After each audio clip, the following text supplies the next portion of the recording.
Right now on Full Custom Garage, Master Metalman Ian Roussel takes on the wild world of dune buggies.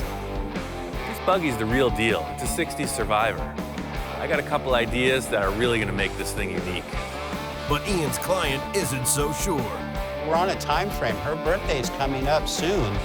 Got plans for this thing. I think he's gonna be stoked, and I think it's gonna work out really good. As the build progresses, Ian brings in some heavy artillery to help the cause. What do you think, Inspector?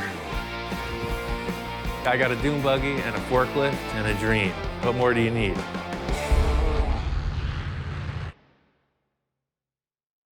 My friend Don, his wife Patty's birthday is coming up. He wants to get her something really cool. Her family has a long history with dune buggies, so he's thinking about putting together one for her. It's going to be a total surprise for her. Growing up, her dad had a Myers-Manx when they first came out, and my wife had a lot of good memories with that dune buggy out at Pismo and some of the desert areas with that.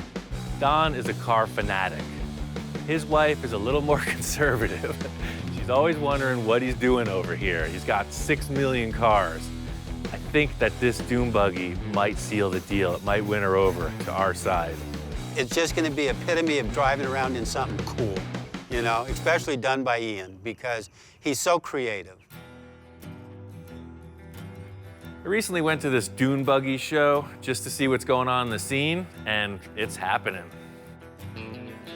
This type of car has been built for decades. It started out with simple tube frame and advanced into this fiberglass body. At the car show, you see all kinds, and people just dig them. The early dune buggies are super desirable. They're still around, but they're harder to get. What you're seeing a lot of is reproduction stuff with really high-tech performance goods. The cool factor in this type of car is that it's super unique. They're about having a good time, and everybody does it their own way. The Myers-Manx is kind of the standard. It has the reputation of being the coolest, most sought-after classic fiberglass buggy. Yeah, the fellow across the way said that this was the original, the real deal Manx. I guess this one sits on an original VW floor pan that's shortened. And just looking around it, you can see a lot of the parts are all VW Bug. Seeing all these dune buggies got me charged up. I'm ready to get this thing going. Don claims to have an old fiberglass buggy and a chassis back in one of his shops.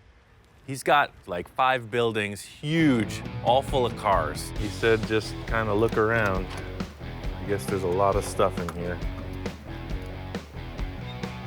He's not sure where it is. There's got to be 1 million cars here, and it's been sitting for decades. This car could be anywhere. Don's got stuff piled on top of stuff. Ian wanders around the boneyard here looking at this and scratching his head all the time.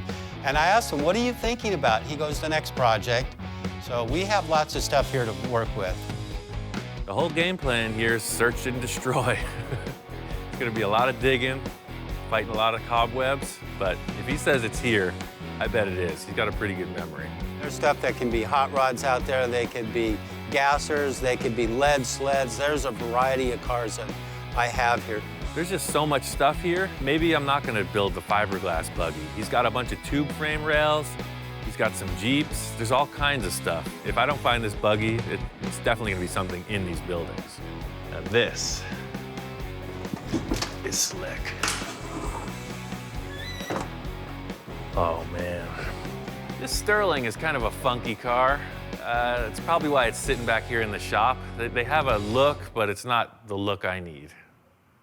Everybody's got their taste in vehicles. You look at Don's collection, he's got Mustangs, muscle cars, bitchin' trucks. I pull out the junky old dune buggy from the back corner. This is what I'm looking for. Perfect. It's pretty freaking rough, but these bodies weigh like 150 pounds. This is perfect. He's got a chassis here. It looks like it's 68 or 70. It's all here. All the brakes are here, emergency brake, steering, suspension, transmission. This must have been somebody's buggy project that they never got to. This is perfect. This buggy's the real deal. It's a 60s survivor. I don't know where it came from. Don's wife, all growing up, her family vacations were dune buggies at the dunes. It could be her father's, mother's, brother's, cousin's, uncles. There was a lot of dune buggies going on in this family, and this thing's still here, untouched for decades. That old dune buggy body was something that my father-in-law had dug up years ago out in the desert from a guy that his son had crashed it. So the front end has pretty much been busted off of it, the gel coat shot, and it is in really rough condition. It really needed to be cut up and thrown in the trash can. It was that bad. It's like a Halloween costume. I love it. See, this is super light. This is perfect.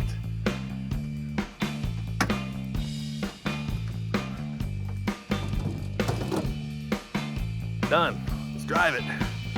The only thing I can see for me as a down point is the body is thrashed. It seems like the nose was either broken off or cut off. There's a really bad patch job across the whole front of the car. The car was segmented at some point in its life.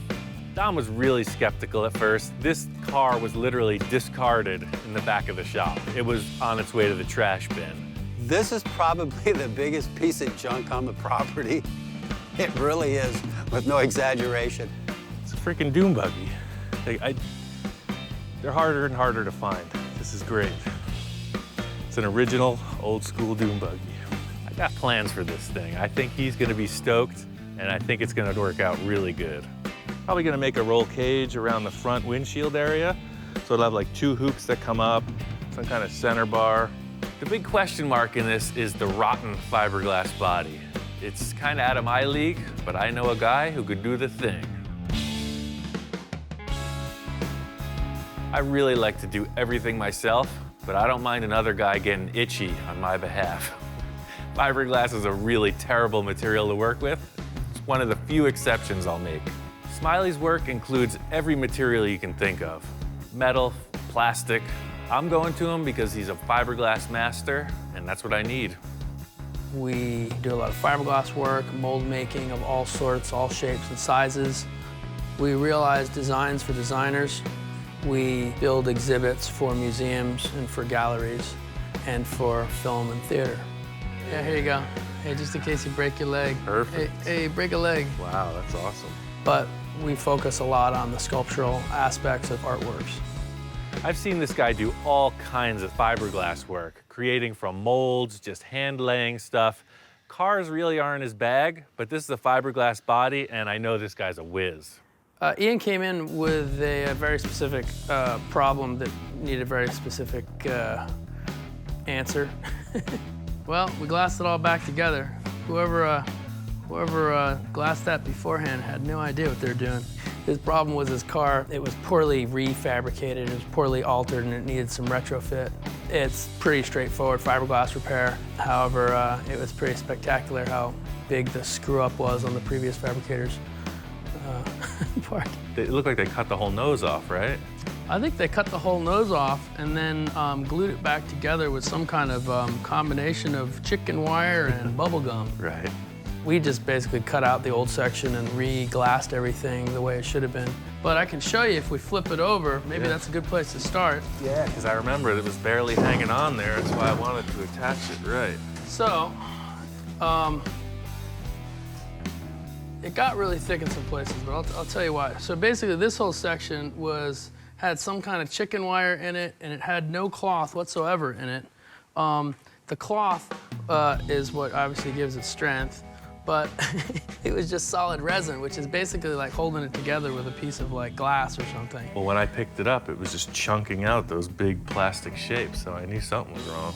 Yeah. It's nice and strong. Sure, that's what I was looking for. So basically there's an area about 6 inches wide all the way down that went across. Walking in, looking at the car right away, I knew he nailed it. It sits level on the floor. It was all crooked before. The thing's got globs of fiberglass on it, which is what I needed. I need the thing strong and ready to go. It should be straight now. It all sits on the floor now, Yeah, way because that was it the thing supposed too. to. The whole thing was like, it was really crooked. It was put on like right. that. It's like somebody had it set up on a freaking crate on one side and then glassed it together. I was really hoping that this thing might be sanded and actually a nice glossy paint job on it, but Smiley's super busy. What he did was what I asked him. He got the thing back in action. Structurally, it's there. I gotta take it, sand it down, Bondo it, and get it ready for paint.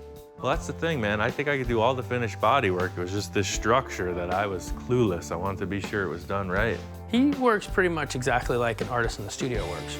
He has an idea, and he musters the resources that he needs to make it happen. And he's got a number of projects going at the same time. But he works pretty much as if a painter would be working in the studio.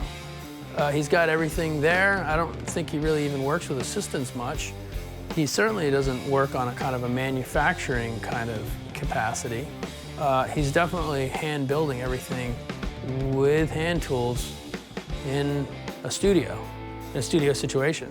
It's not a factory. That's unique craftsmanship, that's unique artistry. And I mean, because he's designing stuff completely on his own, I would not put those in any other different category than like fine art. The fact it's got wheels and motors, that doesn't make any difference at all. I think he's making art. I don't think he'll admit it. I brought the body back to Don's. I put it on the chassis, and I want him to check it out. I got a couple good ideas, and I think he'll go for it. This is the car that was all the way in the back there, and I think it's got potential. It looks rough, but it ain't that rough. What I'm gonna have to do is shorten the chassis. This is a stock Bug floor pan. It was laying in the back there too, but you can see how the tires are out of place. With the body sitting on the pan, the pan hasn't been shortened yet. It looks a little odd. It's still looking a little rough around the edges, but I have a lot of faith in Ian on this project. Well, this would be great. This would be a little go-around deal for the wife around the yard here. It's a pretty unique body. That's why I picked it. It's gonna be cool. To see this old girl come back to life is gonna be really, really something. Seeing it a rolling project now looks a lot better than seeing where it was before. And it's starting to come along. It's still rough, but there's hope at the end of the tunnel here. Don's got a body and a chassis. I got a VW engine and a few other parts. I think this thing can come together quick. Right on, man. Well, I'm gonna wheel it out of here and get to it. Okay. After I left Don's, I gave this car a good coat of primer. It's pretty much ready for fabrication. I got it back here in my shop, and it's time to start the fun part. The stock VW Bug is 15 inches longer than this fiberglass body, so the first step is to cut this thing in half. For a lot of people, cutting a car in half would be a real trial. I've done this so many times, it's like a 2-hour process. I'm gonna cut this chassis in half, shorten to 15 inches, and get on with it.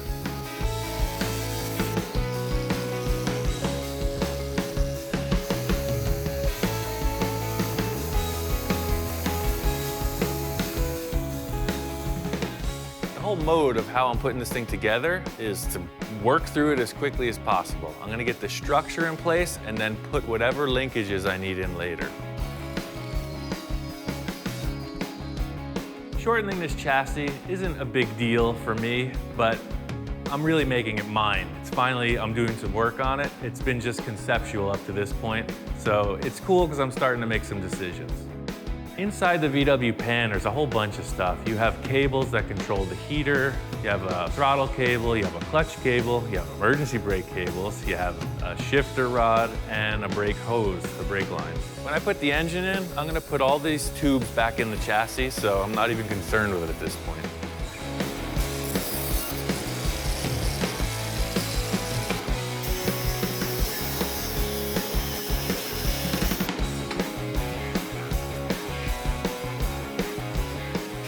Deal. You see, there's really nothing to it. It's pretty straight ahead.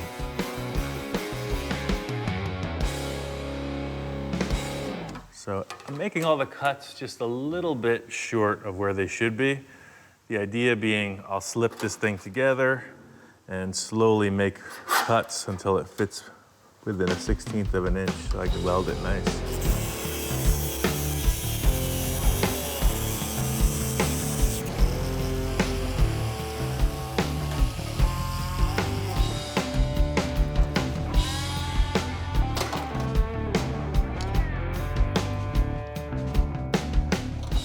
push the chassis back together, shorten the wheelbase, it looks great.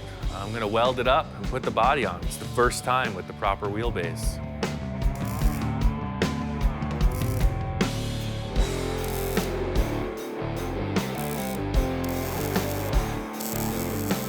I knew that this body was built for a VW chassis, but this is a later model than the body was. These were for 60s Beetles that had a swing axle. This is probably a 1970 or so. So I really wanted to put the body on once the chassis was shortened and be sure it fit. I never knew if it would fit until now. All my calculations are correct. Put the body back on the chassis, it looks great. I'm stoked. Now it's down to just getting the Dune buggy specific parts put together. I wasn't even looking for a dog. I don't even like dogs. This guy showed up next door, won my heart. Hellhound. You weren't relieved from your guard. It was a movie about some vampires back when I was a teenager. And the Hellhound, you know, is the most vicious beast ever. And the whole idea with having a shop dog is he's the guard. You leave, he's on duty. I don't know if it's gonna work out. Think you can have a snack and then just mosey on out on your own accord? It doesn't seem to be very ferocious. If I walk away, I come back, he's asleep, he's eating. It's not a very vicious animal. Thank you. Thank you. Ready to yelp. All right, so it just looks like it's missing a top. It won't have a top, but I'm gonna make a roll cage. The look of all the Dune buggies is the roll cage. Some of them had a single hoop, that was really early stuff. I wanna make mine a little more updated. It'll be safer, so I'm still making it with that classic Dune buggy look, just better and stronger. So I'm using this 1.5 inch round tube. It's a 1/8 wall. It's good for a roll cage like this. Full race would be 1 5/8 inches, but 1.5 inch for a light car like this is perfect.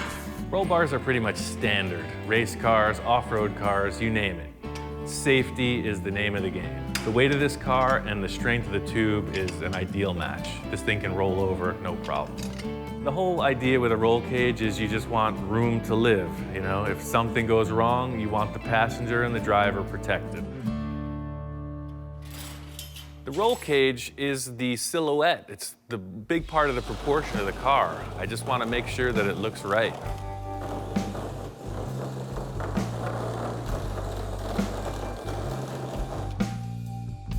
This hoop fits the car perfectly. It's definitely too tall. I designed it that way so I can adjust it. It's really just about making the second hoop and then putting the crossbars in. It's all about how I fit in the car.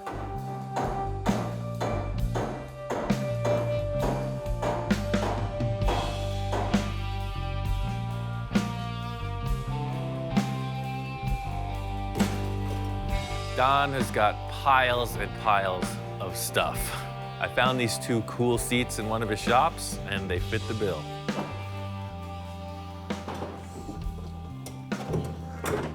When I'm setting up a car, sit in it, it's all about how I fit. If the seat fits me, it's gonna fit almost everybody. Yeah, that windshield height's perfect. So the back hoop will be just above my head, and I'll have 2 tubes going forward. So, same deal as this. I'm gonna make 1 more hoop, cut 4 bars to cross over the center and go back and attach it to the car body.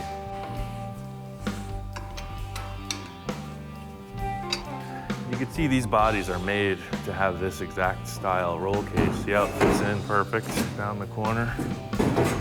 It's like when they did the glass, they designed it to have a roll cage in there. So you see it fits right in. This is good for me. I mean, there's plenty of leg room.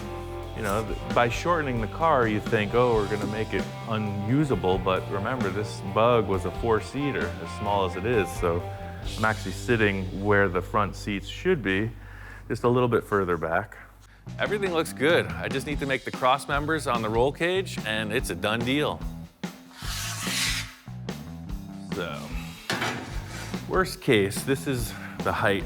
Should all hell break loose. plenty of room. That's perfect. That's the height. The next step is to trim the lower sides of the windshield tubes and commit to this height. You can see the tube comes straight through, and I'll actually want to angle this windshield back a bit also. And that ain't happening because of the tire. So I'm gonna cut this off, and I'm gonna have to reattach with some kind of a different plate.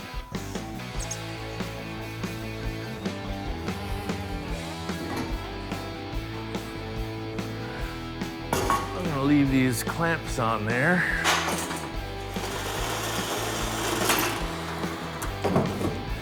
That fits better now. So it's really all about the rake on this windshield. See, pulling it back to there looks pretty good.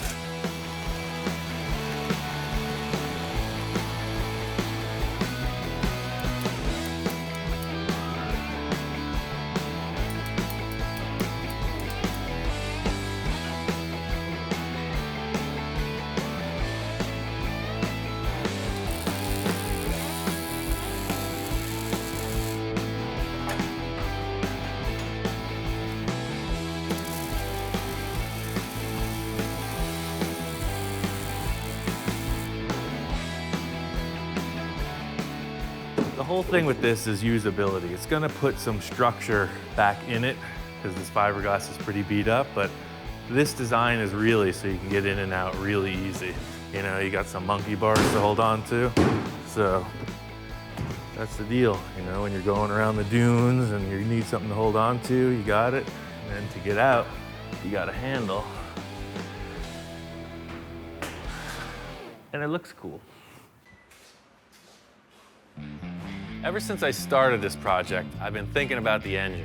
Searching around at Don's, as usual, he's got so much stuff. I find an electric motor for a forklift. Just in a pile of parts, you know, there's this electric motor, there's a bunch of switches, speed controllers, just electric stuff. It just got me thinking. I mean, an electric dune buggy, nobody's got that. That thing has been around before I've been married, and I've been married 35 years, so that thing is from the 60s, so it's gotta be 50 years old, and I don't even know if it works. I know nothing about it other than it's sitting out back. I've wanted a dune buggy forever, so building this, I'm kind of living vicariously through Don's project. I built an electric car before, and it's just a cool idea. I'd really like to make this happen. Yeah, I'm a little concerned as old as this electric forklift is, if the parts will work. And then we're on a time frame. Her birthday's coming up soon, and I would love to have it ready for her birthday for that big surprise. A typical story for me is just a bunch of stuff that doesn't belong together. I got a dune buggy and a forklift and a dream. What more do you need? I think electric car is happening. Today I got all the stuff set up to make this thing motorized. Body's on, the chassis ready. It's time to make this thing roll. Scabbed a bunch of parts off of an electric forklift.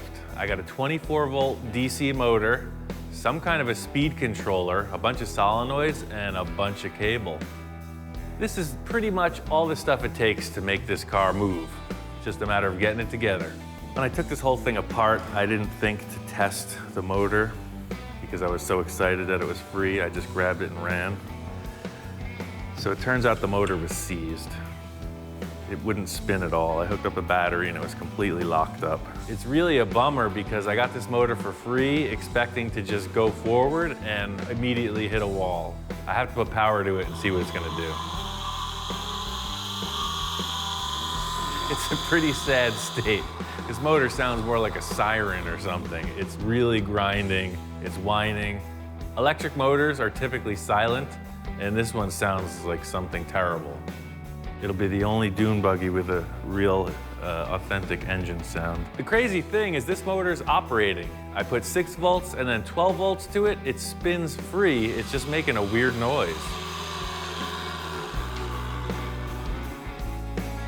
Full speed ahead with this program. I don't care what it sounds like as long as it works. This motor has to plug in to that shaft. This shaft is what spins the gearbox. That's basically what we gotta do is stick that thing onto that thing. The big challenge in this motor swap is the coupler. I'm having to create some kind of a cockamamie idea that mates this forklift motor to the Volkswagen transaxle. The coupler's gotta be strong and it's gotta be balanced. I found a shaft that matches the VW transaxle. I got a collar that matches that diameter shaft, and I'm gonna weld it together and run it. I just transferred these holes to this square frame. So this face goes up against the transaxle. The same bolt pattern as the Volkswagen engine, and they're centered so that the two drive shaft things are lined up. I put together some really hairy contraptions. This thing is pretty dialed in. It's loose, but it's gonna work. It seems like it's gonna work. That fits the Volkswagen transaxle. What do you think about that? It's gotta work.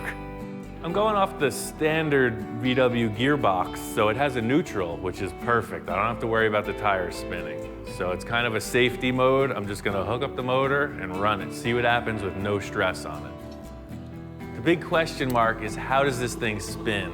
So being in neutral and running it 6 volt and then 12 volt, it's cool. It's not perfectly balanced, but it's damn good.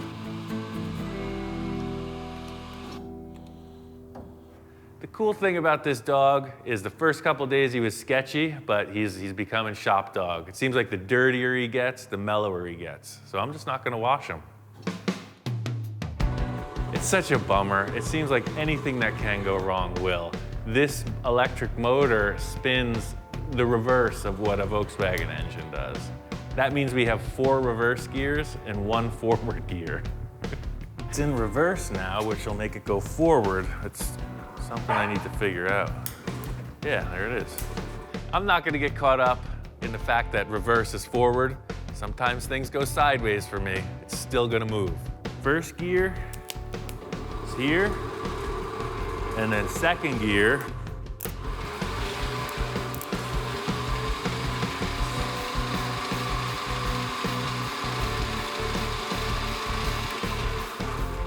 and then with 4 batteries, you'll have 4 gears. Should go 1,000 miles an hour. This proves that it works. There's 3 things I gotta do.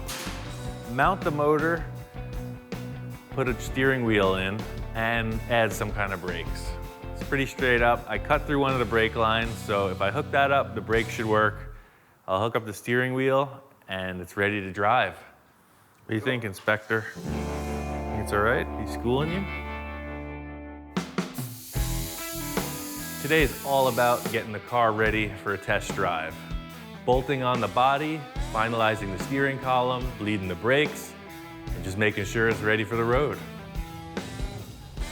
I got 2 batteries in the passenger seat, a 6 volt and a 12 volt. What it's gonna do is give me the opportunity to choose a low gear and a high gear.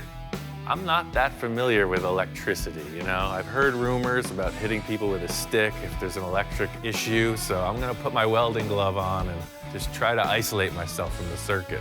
I am literally stabbing the terminal with a big old cable, manually. Right-hand drive, ting. So we got a low gear, right? 6 volts. Then quick to 12. And we're off. You know, I really wasn't that nervous. I'm ready to go out at any time, you know. This Dune buggy would be a great way to pass. I'm always ready for the worst, but I stuck the cable on the battery and it just worked. The wild thing is when it was no load on the motor, it was humming. It was making a terrible noise, but once there's the load on it, it smooths out. I think it's just gonna get better and better. This is like a breakthrough. It was all a huge question mark. I've been really stressed about it because the torque that electric motors make will rip stuff apart, and I just didn't want to break. So having this thing operate smoothly is a tremendous relief. It's kind of anticlimactic because it works. I mean, it would have been a really great thing if it blew up or flipped over, but it just cruises. This thing rocks out. It works great. I'm really happy with it. The motor, perfect. I think it's gonna last a long time. It would have blown up right away if it was messed up. It just needed to wear back in. Brakes work, steering works. It's dune buggy time. This test is a complete success. What I have to do is figure out a way to switch the voltage properly. I got a bunch of solenoids, I'm gonna try that out. So what it's gonna do is, it'll be a mechanical switching mechanism, choosing the voltage instead of my hand. It's just safer. It's all about the wiring at this point. I gotta talk with my friend Todd. He knows a little bit more about circuits, etc. Bunch of electrical whiz that I have no concept about. What I need to know is what you want as far as control. I want as little control as possible with as much power as possible. Simple. Those are the parameters. Perspectives. So that's where we use the big ones. This was actually the whole control box from the electric forklift. What this box did was controlled a series of hydraulic motors, but we're repurposing everything to control one single motor instead of a series of smaller ones. I want to take this relay, I want to take this relay, I want to take that relay, and I'm gonna write a schematic on it, and we'll just wire it and whatever check fittings. it for functionality. Yeah. Todd had a pretty good idea on how to make a speed selector for this, so he just drew out a schematic and I followed his drawing. Cool little project, definitely. And I think I can make it happen. While Todd's getting all the technical stuff out of the way, I know enough to get these wires straightened out. Every time a wire passes through the body, it has to have an insulator on it, so I'm just drilling a series of holes and fittings in the firewall. I gotta build a battery rack, set up a solenoid rack, and after that, it's just screwing wires together. I'm gonna show off all the electronics. Instead of seeing a gasoline engine, you're gonna see this whole Frankenstein contraption under the hood. I'm gonna put in some flashing lights, disco ball. It's gonna be awesome. This part of the process is the final step. As long as we get this speed controller mounted, it's onto the paintwork. Nothing in this build has been that big of a challenge except for the electronic components. That's the big task here in the whole project. You making progress? Yeah, I did exactly what you said on your sketch. I couldn't get 4 6-volt batteries, so I mixed it up. I got a golf cart battery, a truck battery, a boat battery, and a forklift battery. So it's kind of like Tetris in here, but it works. Well, it looks like everything's hooked up properly. And then this is your switch circuit here? I couldn't find a slide switch or a rotary. So you know, with the 6-volt, it was really just a bump to get it rolling. Okay. So it's push button, so it'll go. 6 will just get you rolling, and then that's cruising speed. The second gear is 12 volts. Third gear is 24 volts. And because I don't know if that 36 is gonna fly, I just put it on a momentary. If it seems like it's gonna work, we could just put a switch there. So let's see if it works. Yeah, just run it.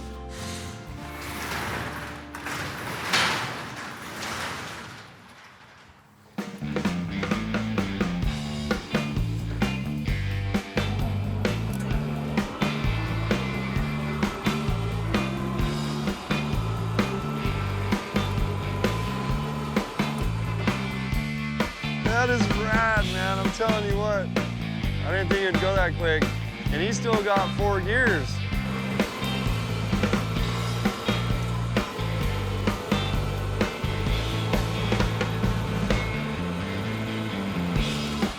It's a little spooky when right out of the box it works, you know? Speed controllers operated fine. There's power, there's speed. We're ready to rock.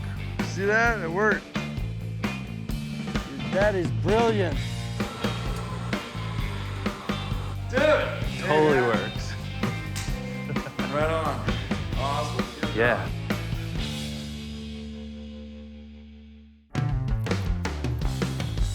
Now that this car is running, I looked at it driving around a little bit. It's kind of bland. The body's a cool shape, but it's just one big blank thing. No trim work, nothing. It's just a shape. I want to do some kind of graphic thing. It's got to be an exciting car. It's a fun car, so I got to come up with something cool. Graphics are really time-consuming. 3M gave us a whole ton of tape, so I'm going to use every bit of it. I'm going to tape off the whole body of this car and come up with a cool graphic job. I got a silver car, I want red stripes, so I'm going to tape it off everywhere so that the only part that gets the paint is where I want the red. The wild thing about this is I have so many lines going on, I'm not going to know what it looks like until it's painted. This is just an idea. The whole deal is it's got to be symmetrical, and it's a million pieces of tape on this, so they got to seam together flawlessly, because if tape doesn't line up, the paint doesn't look right, doesn't look pro. I don't have a lot of experience with paint, so I really don't know what this is going to look like until it's finished. Really, once the clear coat is on, that's the finished result, and a painter that's done this knows where he's going. I'm just going. Eastwood gave us a whole urethane kit. It's got this red base coat. You just thin it out. It has no catalyst. It's super easy to use. You just mix it and spray it. Worked out really good.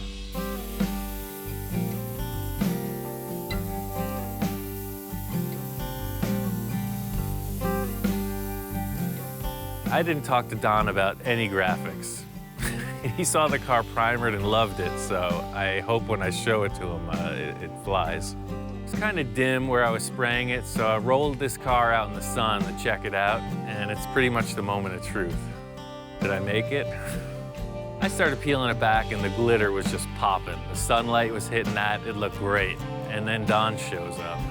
I don't know, Ian. Red's not one of her favorite colors. Oh, but that glitter sure looks nice. Even though red might not be your favorite color, come on. Every gal is a fiend for glitter. Shit, love the glitter. Right? Look at that metal flake. Oh, wow. That's really starting to come alive now. That looks really cool. When Don saw this thing in the sunlight, he was sold right there. He thought Patty, even though red wasn't her favorite color, he thinks she's gonna dig it. Not only do you have glittering lightning bolts, but you got a double red line there. That looks really cool. I'm stoked that the paint work happened. That was a little touch and go, but it worked out perfect. So once this base coat sets up a little, I'll clear coat it, and then really it's just like put on the headlights, put in the interior, and she's ready to roll. I think 3 days is good. Yeah, when he pulled the tape off and it was done, and the clear coat was the next step, I knew it was going to come alive then. It looks absolutely great. Wonderful, wonderful. Be just in time for her birthday, man. Be perfect. Hope Be a she great likes it. surprise. Oh, she's going to love it. All right. Okay, I'm going back to work. I'll be here. This isn't a really technical paint job, but it's way further than where I was going originally. And that's the thing, once you get excited about something, just keep going with it.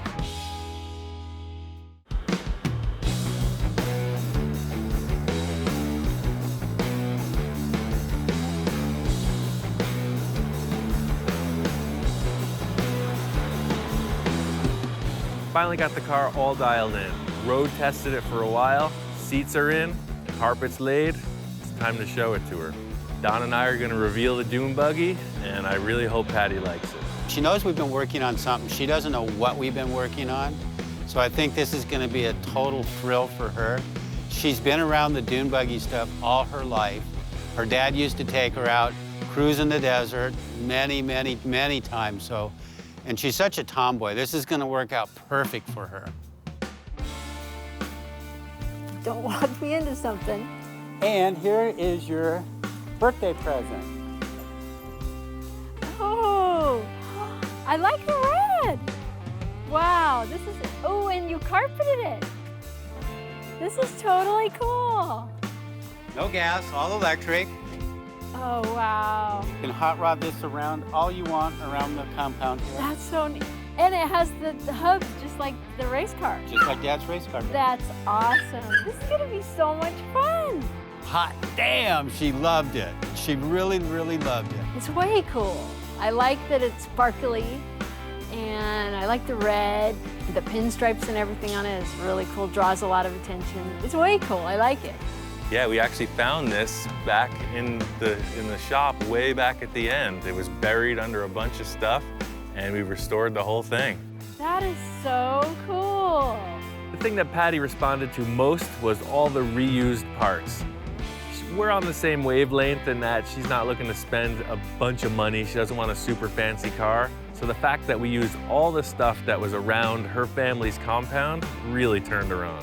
All of those parts are repurposed from something else. I mean, I don't think he spent hardly a dime on it except for maybe some headlights and a couple other things. I mean, we're into this thing for next to nothing. So the whole deal is it drives just like a car with the brake and steering, but there's no gas pedal. You just have this switch. So if it's in neutral, the motor just turns on. Really? And that's it. That's all you do, is on and off. And there's different speeds. So you don't have to shift. That's your shifter. I think my favorite thing that Ian did with the car is going electric with it. I think that is just way cool. And it shows how talented he is. I was kind of nervous because it's electric, so it's different. It's completely different. So I wanted to drive it, but I was also nervous about damaging it or doing something. But it's really cool to drive. It's a lot of fun. I love it! The cool factor about this whole build was that Patty's family was into dune buggies. I mean, for years, like old school when the thing first happened. So to restore this original survivor and give it back to her, it's like it came full circle. As far back as I can remember, my dad, he always raced cars and he always had dune buggies. We always went to Pismo. And he had a Myers-Manx, and it was a lot of fun. And just looking at this makes me remember how much fun I had with my dad and with my sisters. And I'm not a girly girl, I'm a total tomboy, so this is totally perfect. Don was totally stoked. His big issue was this was a gift to Patty. He didn't want to end up in the doghouse, so me pulling this off for Don was really like an ace in the hole. Yeah, Ian did such a wonderful job on that, and my wife is so happy. I don't think we could have got her a better birthday gift than this. It was absolutely fantastic.